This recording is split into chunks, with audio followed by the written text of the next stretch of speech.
অতি মূল্যবান কথাই সেই নবীর সম্পর্কে লেখক আরো কি লিখছেন শুনুন। খোদা বানালো নবীকে এমন, খোদা বানালো নবীকে এমন, কেউ হবে না নবীর মতন।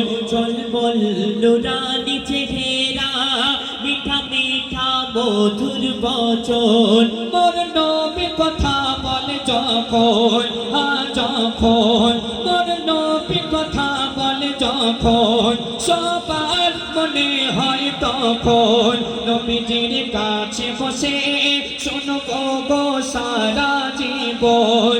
রসে ভেজা ভাষা এত ভালোবাসা, রসে ভেজা ভাষা এত ভালোবাসা, মতি জড়ে যায় হাসিতে। যে শোনে সে বলে নবীজির ভালোবাসাতে। গো তুমি আল্লাহর নূরি ফুল, মোর মুহাম্মদ রাসূল। তুমি আল্লাহর নূরি ফুল, মোর মুহাম্মদ রাসূল। শেষ কথার মাধ্যমে কবি মনে আর্দ্র তামান্না খায়লা কবি লিখছেন শুনুন। যারা পড়বে হাদিস কোরআন, যারা মানবে আল্লাহর ফরমান,